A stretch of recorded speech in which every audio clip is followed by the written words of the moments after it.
I'm Edwin Ellis, and I'm the author of the Make Sense Strategies Toolkit. And in this series of videos, we're going to be looking at high school applications of science. And this is a two-part series. In part one, we're going to take a look at various smart sheets that can be used when teaching high-frequency science topics. And then in the follow-up video, we're going to look at some smart sheets that are specifically designed for teaching vocabulary, and then how teachers have used those when teaching science. So in part one, we're going to be addressing these questions. What are high-frequency science topics? And what are the types of knowledge that tends to be emphasized in science learning? So what's the connection between high-frequency science topics, types of science knowledge, and using smart sheets? We'll be looking at examples of how teachers have used them when teaching science, and we'll also be focusing on how to find various Make Sense Strategies resources so that when you're targeting a particular science standard and you want to use a smart sheet, you'll have an idea of how to find what you need on the software. So in terms of high-frequency science topics, these are the most common sort of generative topics that tend to be taught in science. So for example, it's highly likely that any given science lesson will be mostly about one or these topics. Now, rarely is it about just one of these topics. It's typically about a combination of them, but any given lesson will be mostly about one of them. So for an example, an abstract concept, that tends to be broken down into what are the features of the concept or properties, or what are the functions associated with it. So here's an example of one of the standards. Identify solutions in terms of components, solubility, concentration, and conductivity. That's really focusing on the features of the concept.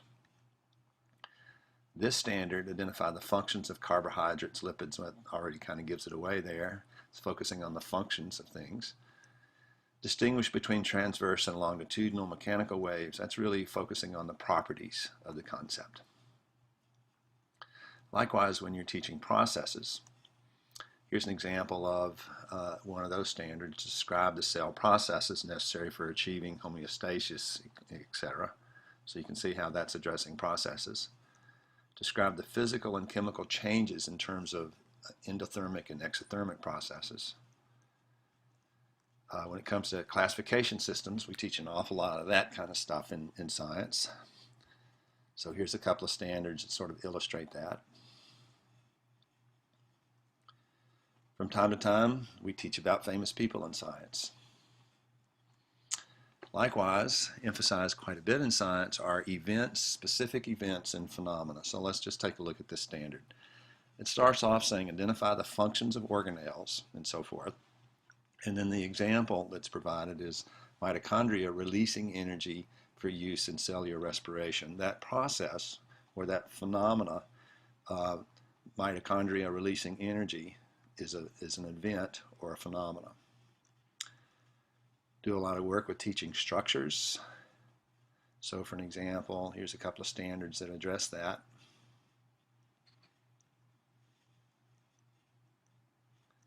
Systems and components. Life forms. And then procedures.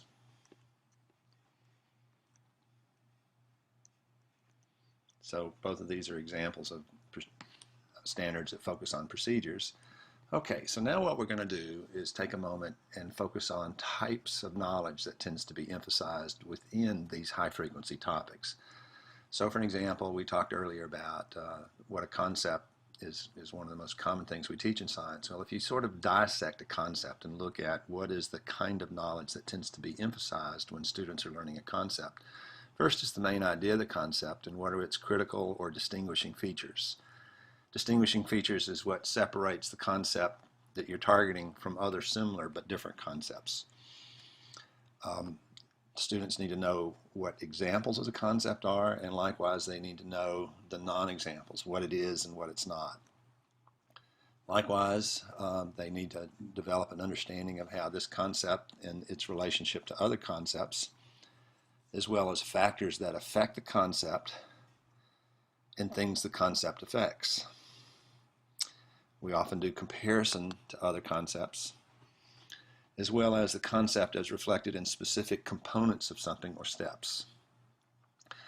So basically, the main idea in critical features is essentially defining the concept.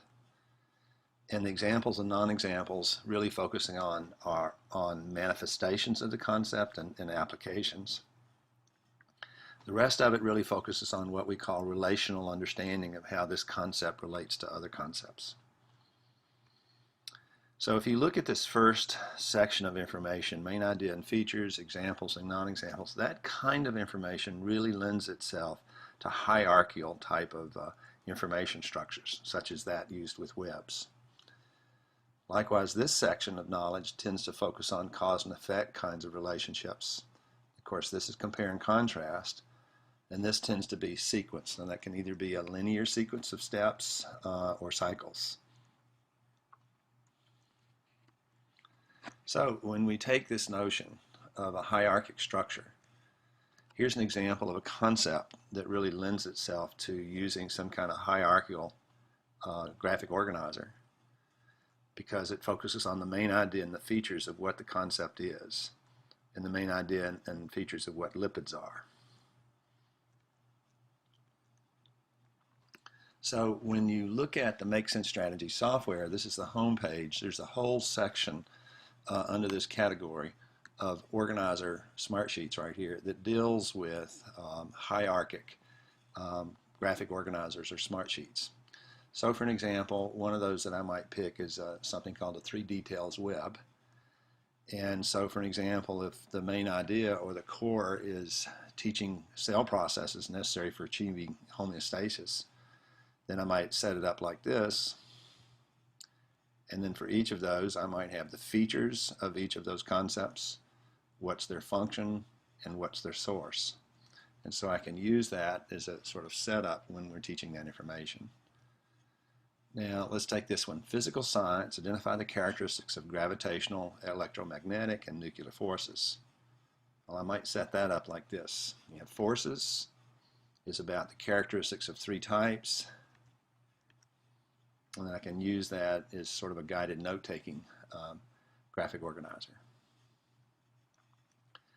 Here's an example of hierarchical information as applied to classification systems.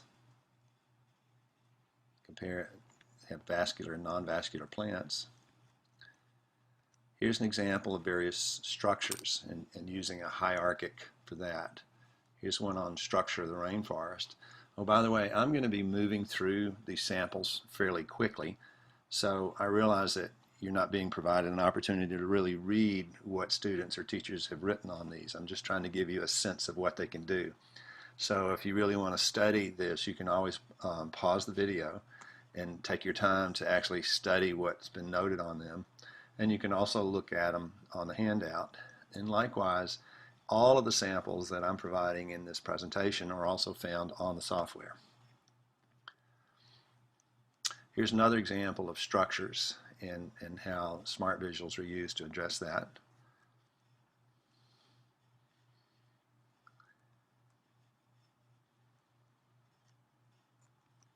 Here's an example of how teachers used them when addressing systems and components.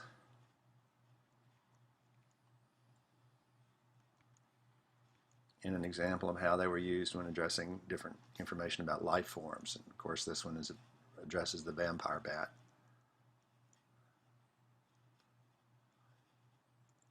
So these are all examples of hierarchical type of graphic organizers. Here's one for processes. So 3 R's for conserving resources. The metamorphosis of insects. And notice also that it's really easy to import pictures into these.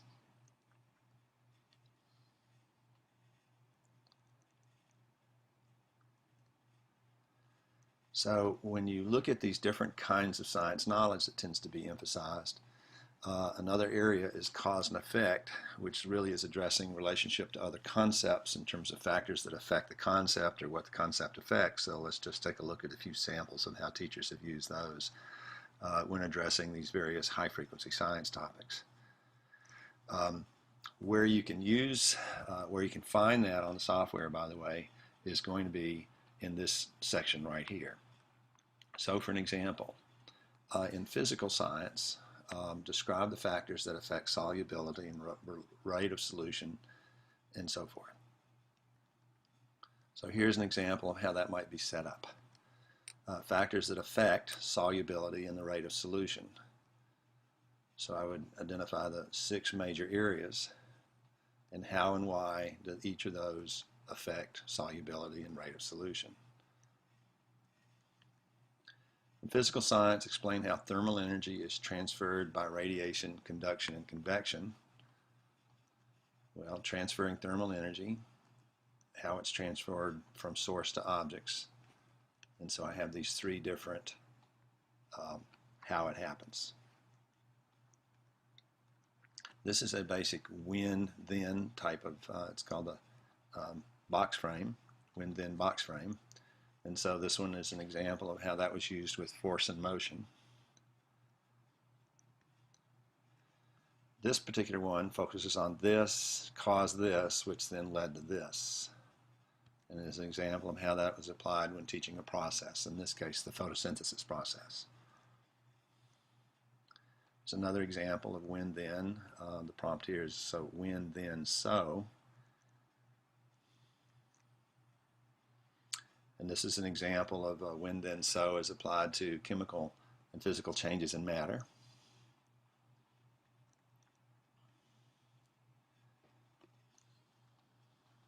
This is this, caused this, which then caused this. This is an example of one as applied when teaching structures.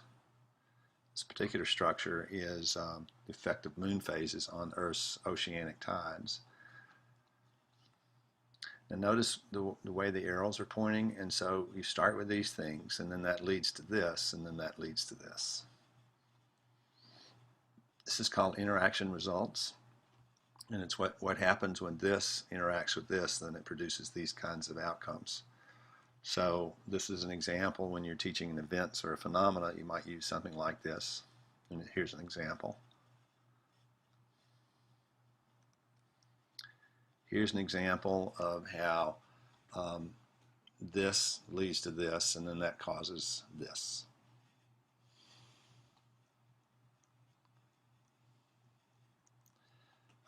We'll take a look at a few compare and contrast type applications.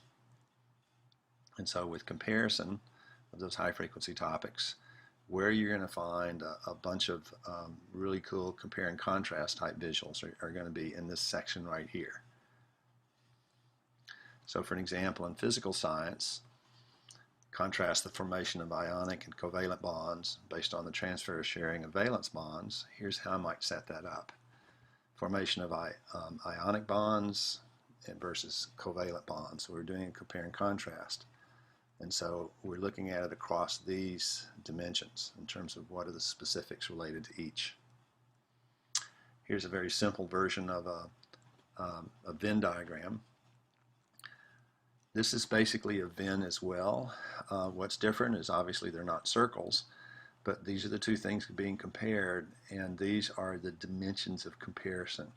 And what we find is you tend to get a lot better information when you have not only the things being compared, but the subtopics or dimensions of comparison that are noted. And so here's an example of that as applied when teaching structures.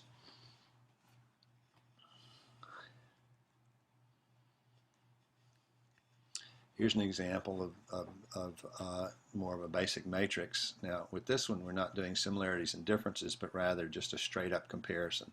So these are the 2 things being compared, and these are the different dimensions. And so this is going to be features of this one versus features of this one. Here's an example of that. So here we're comparing the El Nino with the La Nina, and we have the various subtopics here and then the details. Now what's real important when you use these, this is really important, is that what doesn't work is to provide students with the blank and have them go develop it. What does work a lot better is that you identify what these subcategories need to be, or these dimensions of comparison, and then what's to be compared. And then you can do a range of different activities for coming up with the details and so forth. So for an example, if you have a text passage that is providing information about these 2 phenomena, one of the ways of setting this up is you might identify these subcategories, divide the class into teams, and every team is actually reading the same passage, but this team is looking for information related to causes of these two things. Another team is looking for information related to ocean temperatures. A different team effects on weather globally and effects on U.S. And so they're all reading the same passage but looking for different kinds of information, and then they share afterwards what they found, and then at that point the role of the teacher would be to do some guided note taking. So you're modeling how to note precise and concise notes about each and making sure that critical information hadn't been omitted. This is an example of a Venn type matrix where we're looking at similarities and differences as applied to events and phenomena. And notice that you can import pictures into these, and that really enhances them. This is a big matrix, if you will, and so this is obviously dealing with a lot of different topics, and then these are the different dimensions of comparison. Now this is obviously not something that we would do in a single given lesson. So for an example, at one point in the unit we might be studying about a tundra, and then as a way to review what we learned about a tundra, at the end of that lesson, then we might together construct the information that goes here. And then as we moved into the boreal forest type of environment, then we would address this. In other words, as we move through the unit, this thing is built over time. This is also a really good way to review a unit that you've been addressing. Here's an example of application when you're addressing systems and components. So we're comparing red blood cells and white ones and platelets in terms of form, function, and disorder. What happens when things go wrong? This is called a features analysis matrix. This is another thing that's typically built over time as the information is unfolded in a unit. So for an example, this particular one is looking at a variety of different birds, and then these are features that birds may or may not have. And so as we study about each topic or read about each topic, then we code these based on what we learned. And so for an example, an eagle is a predator. It doesn't form pellets. It's on every continent except Antarctica, has the same mate for life, and so forth. Whereas a crow has these features, a seagull has these features, etc. And so after this thing has been developed, then we can have students go back and draw conclusions about each of these. So for example, predator, most of these birds eat more animals than insects, forms pellets. 3 of every 10 birds cast pellets. So you can see that's sort of building in a higher order thinking aspects to this when you actually have them draw conclusions about these various features. And so this is not something that's done in a day, but typically done as the main topics of your unit unfold, and then this is a good way to review what you learned that day. So if a particular day focuses on, say, hypothetically a sparrow, then after you've read about a sparrow or the topic, then you go through and code whether it has those features or not. This is called a double conclusions, and so you can see here we're comparing these things across these dimensions, and so what we'll have students do is draw conclusions about these kinds of features, about this one and about this one. Likewise, we can have them draw conclusions about the main things being compared down here. Here's an example of that. And so we're comparing life, earth, and physical science. And so the main ideas are questions at the microscopic level, macroscopic, and at the global level. And so you can see here we're drawing conclusions about microscopic questions, conclusions about macro, and then conclusions about the global level. Likewise, under life science, based on these features, then what can we conclude about that? What can we conclude about this, and etc. So these are called, it's a matrix with double conclusions. Also, in terms of sequence, there's a lot of sequential kinds of things that we'll teach in science, and a key place for finding those tools is going to be in this part of the software. And so for an example, this particular one You have a series of major steps in terms of how the theories evolved, in this case, changing theories about the origins of the moon. So in each phase, then it has details related to what each of those were about. So also, there are quite a few resources in the Make Sense Strategies toolkit for addressing standards related to project-based learning. And those are going to be down here. And so for an example, under conducting investigations, if you click there, it'll open this page. And we'll click on either color or black line and so forth just to look at this one for an example. And so this is called the test strategy for designing experiments. And so the first is target a question. So what we're going to do is ask a question you hope your experiment or your research will provide an answer to. And these are basically question starters that reflect different kinds of experiments, like what happens to blank when blank is added or subtracted from it? What do certain group know or think about a particular topic? How well does X work when you're trying to do this? How did something change over X amount of time? What are the parts of something? How does something change when you do this to it? What's the difference between this and that, etc. So these are sort of the common question starters that you might use when you're first designing an experiment. And if none of these work, then you can always compose your own question here. The second step with test is to establish the kind of information you need in order to answer your question. So for example, if you plan to repeatedly measure something, what will you measure and how will you measure it? If you plan to count the number of times something happens, then when should the counting occur and how often? If you plan to make a list of observations and then categorize them later, what will you be looking for during the observations? If you design to survey people to get their opinions, who's going to be surveyed and what will you ask them about?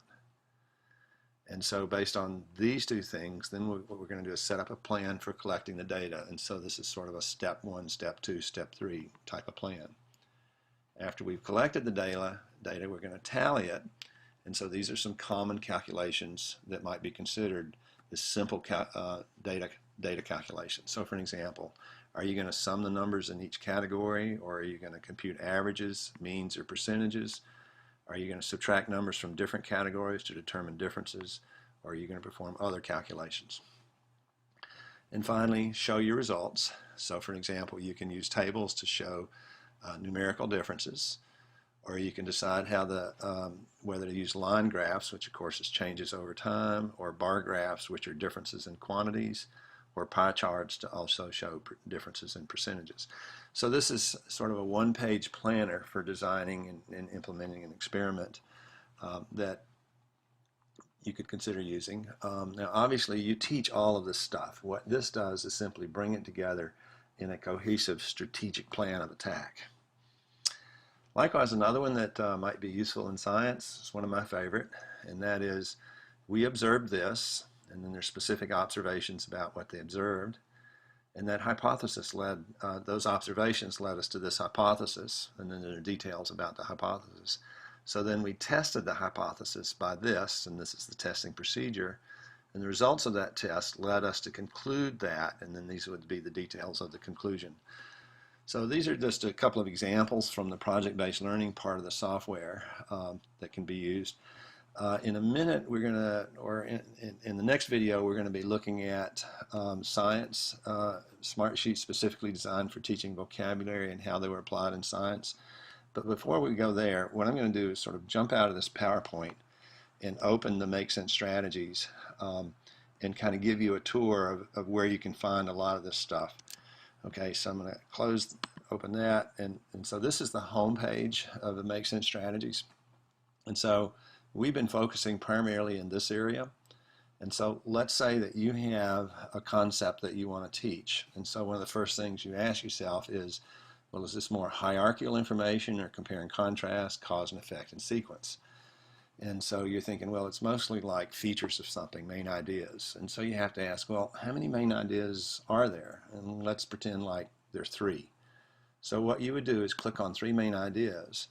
And what opens up is a variety of different smart visuals. And remember, these are interactive, all of which are addressing three main ideas and details in one form or another. Okay, so for an example, let's say that I'm interested in this web with four details, three main ideas with four details. So I can open that up by clicking on the word color.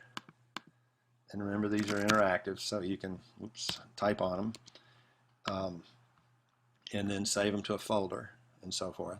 They're basically Word documents, so you can spell check, change the font, color, etc., or anything you want with them.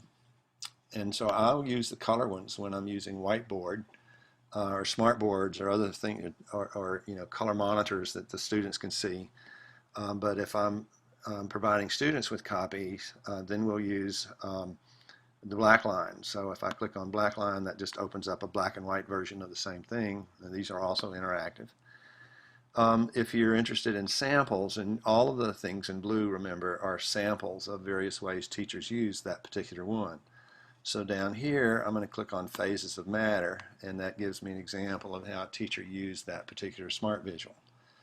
And remember, anytime you're looking at a sample, you click on menu to get back. Okay.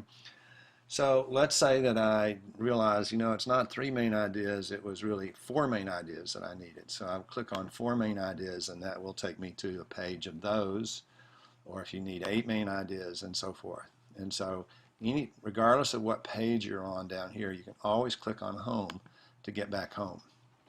Now, in terms of the compare and contrast, I'm going to just briefly walk you through those. If you click on Venns, these are going to be your traditional kinds of circle Venns. Remember that these with subtopics tend to be a lot more powerful than just your basic overlapping circles. Here's an example of one with the subtopics. All right. These are also Venns. I call these square Venns because they're still dealing with similar versus different. But the square Venns tend to work better when you're using the interactive versions of these, and sometimes it makes things a little more clear than the circle Venns do. So for an example, this one is comparing osmosis with diffusion. Remember, when you're looking at a sample, to click on menu. Now, so these are your basic Venn type formats. Here's some simple matrix type things. We looked at some of those. And let's see, here's a kind of an one that deals with different types of life forms. Now, obviously, this is not high school, but it does give you an example of how those are used. So we're not looking so much at similarities and differences with these basic matrices, but rather what are just the features of each. Now, matrix with conclusions, basically you're comparing two things, and if you're called, then what can you conclude about each of those subtopics, and so forth. Here's an example of comparing a tsunami with the World War II Holocaust, and these are the different dimensions of comparison, so what can you conclude about each of those subtopics. And so the way these are set up, you see this is 4 by 4, which means you're comparing 4 things with 4 features, or 4 dimensions, or main ideas. So 4 by 6, 4 things here across 6 up here. So you can get a sense of how that's organized. Finally, matrix with double conclusions. We looked at this example earlier, where you're drawing conclusions about each of those main ideas, a comparison, and then conclusions about each thing you're comparing. I'm going to click on home. These are cause and effect, and so you'll notice that there's a series of numbers here, and so as you probably figured out, number 2 is a page 2 of this stuff, page 3, and page 4. So there are a variety of different cause and effect type smart visuals that you can pick from. Likewise, with sequence, there are 3 sort of types of sequence. One are sequence of steps, and so this is basic steps. These are the main idea of each step plus details, and so just various iterations of that. With cycles, you have 2-step cycles, 3-step cycles, and 4-step cycles. Here's an example of one of those. So remember that these are interactive. You can import pictures, and anytime you're looking at a sample, click on menu. No, I'm being redundant here, but so it goes. Okay, finally is sequence of events. Another area of the Make Sense software that you might want to take a look at is down under this section called History and Science Generative Ideas. So if, for an example, you're teaching about a theory, I'm going to click on Theory, and what will open up is a series of smart visuals specifically designed for teaching students about a theory. And so I'm going to open this one, and then we'll look at a sample. So here's how this works. You have a theory, and this particular one, what's the theory about? What are factors that influenced its development? What are the actions that resulted from the theory? And what was the impact of the theory on the world? And then down at the bottom, so what? What's important to understand about this theory? So we'll look at an example of that, plate tectonics. And so this is factors that influenced, actions people took, and what impact did it have? So all of these, one way or another, addresses information about important theory. Of course, there's a second page of these. All right. So this one would deal with theory comparisons. Let's look at hypothesis testing. So what's the theory? How the hypothesis was tested, and what was the hypothesis? What were the observations? And so this is two different ways it was tested. Now I'm going to click on Back Home. And so where we are right now is under History and Science Generative Ideas. So if, for an example, you're teaching about a process, you can click on that, and a lot of these could be used. And let's just look at one of these. I'm going to click on the clear table for processes or procedure. So the process is about what are the steps, things it affects and how, things that affect the process and how, positive or negative impact on the world, and the process is like either a metaphor or simile, and then down at the bottom, this process makes you think of because. So they're just a variety of smart visuals, all designed for teaching processes. Likewise, if you're teaching about, let's say, a problem, which is, we often do that in science, then I'm going to click on Problem Clear Table. And so the visual looks similar to the one we just looked at, but the prompts are different. So what's the problem? Basic features of the problem. What things were like before the problem. What caused it to develop. What did the problem affect and how. How did people attempt to solve the problem? What's a similar problem in today's world? What's it make you think of and because. This is one of my favorites. It's called ASN. And so basically the way an ASN work is stands for always. So these are words that you could always use to describe the problem or actions that result from it. What are words that you could sometimes use to describe the problem or actions? And what are words that you would never use to describe the problem? So really any concept will have a set of features that are always present, sometimes associated with it, sometimes not. And there'll be other words that are never associated with it. And so this is kind of a higher order thinking type of thing. So point is that you have a variety of resources down here that are specific to specific areas in science. These are all generic, whereas these are with specific prompts related to these specific topics. The project-based learning stuff that we were looking at a moment ago are here, and they're specific smart visuals for planning investigations. And so I'm going to open this one as an example. And so if you have a team that are working on some kind of science project together, one of the things that they'll need to do is do some planning. And so with this particular one, there's a strategy we use called draft, as in draft your plans.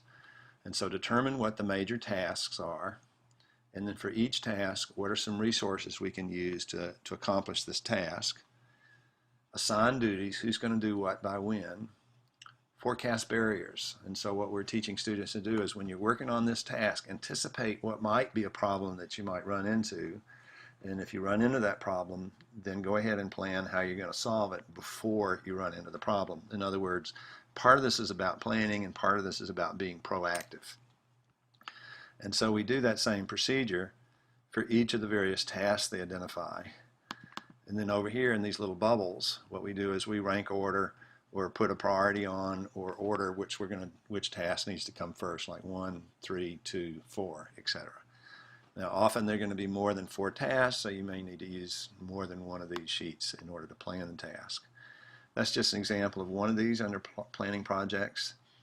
Conducting investigations, that's where the test strategy is going to be found, and the one on hypothesis testing. Likewise, if they're going to invent something, these are strategies. So this is a strategy for how do you create a new invention. So you might want to take a look at that.